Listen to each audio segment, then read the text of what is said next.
Today, we will be looking at what I call English translation theology concerning Satan, the enemy of our souls. We'll be looking at Zechariah chapter 3, verses 1 and 2, where the angel of the Lord showed Joshua, the high priest, standing before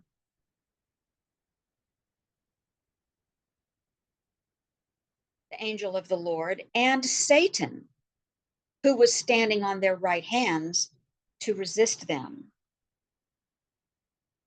And Yahweh said to the Satan, Yahweh rebuke thee, O Satan, even Yahweh, who has chosen Israel, rebuke thee.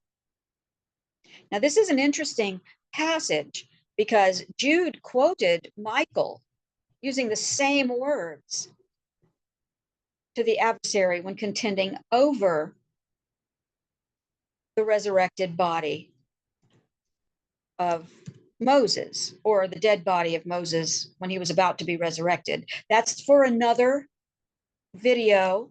And I think I may have touched on it on some of my podcasts, but Moses was raised from the dead. Satan does not give a flip about dead bodies, only about dead bodies who are about to be resurrected.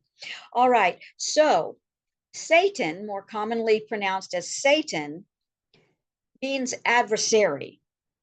And it is a Hebrew word, an untranslated Hebrew word pronounced Satan. Satan is not a personal name. And also, this entity is called the Satan. The definite article the, as in the Satan, is present in the Hebrew text. The Satan is a title for a personal being, but it is not a personal name.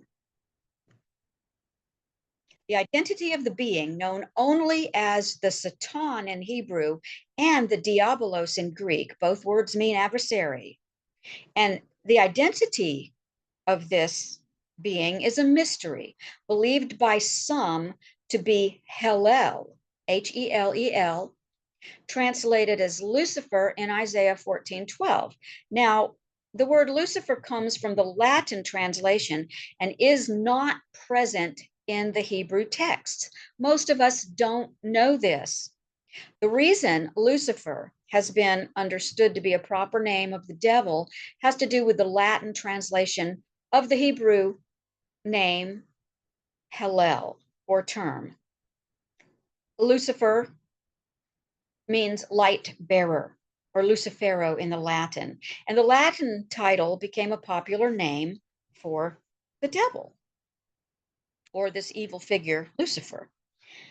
Now, we see from this, and this is important, when it comes to understanding who the Satan is, English-speaking peoples have been centuries-long victims of English translation theology and priestcraft. Now, this goes for both Protestant and Catholic believers. Priestcraft reserves special knowledge to the initiated or the highly educated few.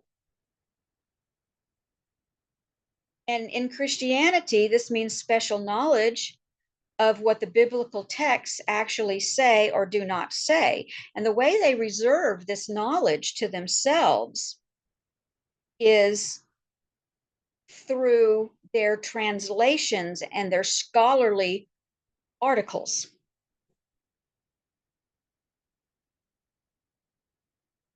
Scholars and Bible translators should be respected for the knowledge they have worked so hard to acquire.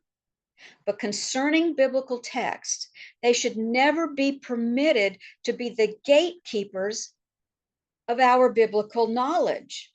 They should never be permitted to decide what we are or are not to be informed about. And trust me, these decisions are made every day by these gatekeepers, scholarly, biblical translator gatekeepers.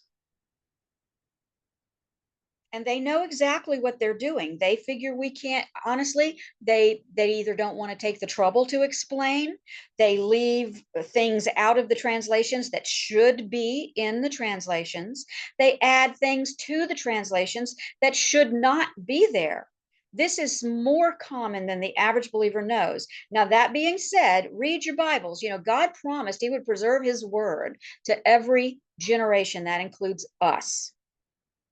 Read your Bibles every day, always picking up today where you left off yesterday. His word is in there. Once we know what's in there, and we've read it cover to cover, and we continue to do that all of our lives over and over, reading every day, always picking up today where we left off yesterday. Once we know what's in his word, then we can start looking at the scholarship. It's always okay to look at the text. Interlinears are wonderful. Greek interlinears, Hebrew interlinears are wonderful, but keep in mind, we do need to gain some knowledge of the original languages, which is not that difficult to do.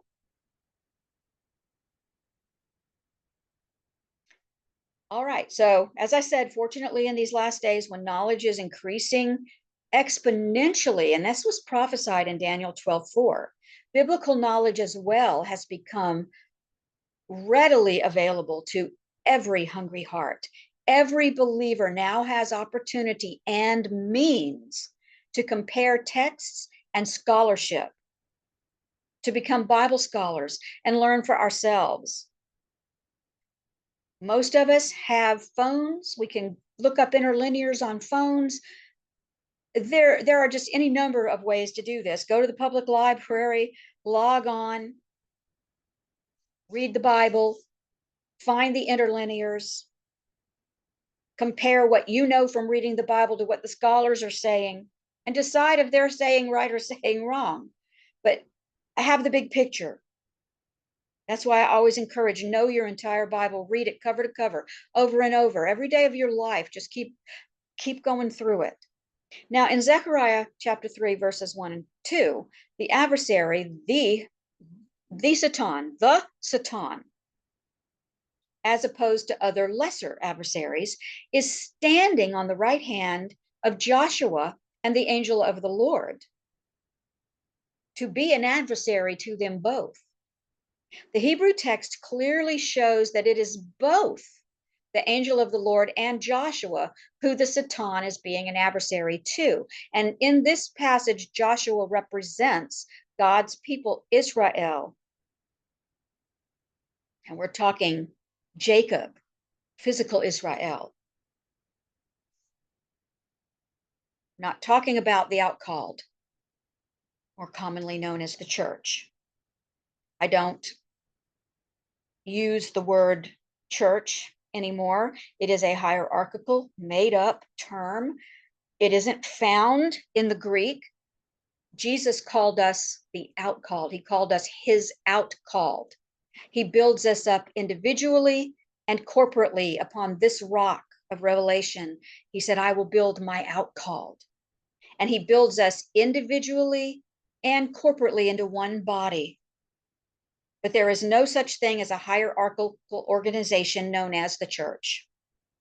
It's just simply a made up concept to benefit the gatekeepers.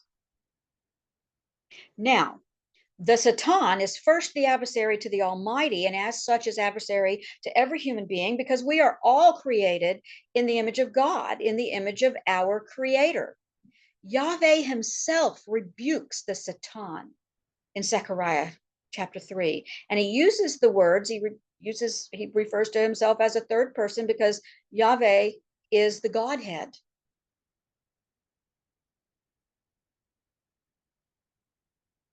Every major word for God is plural. Yahweh, Adonai, Elohim. And there's a reason for that, because this is the Godhead. So Yahweh rebukes the Satan using the words, Yahweh rebuke you.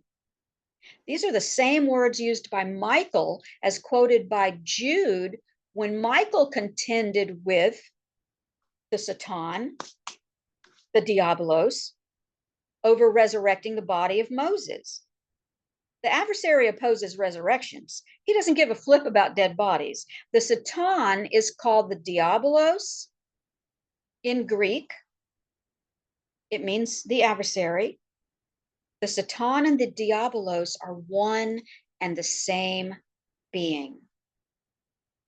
This is Jocelyn Anderson. I thank you so much for joining me today.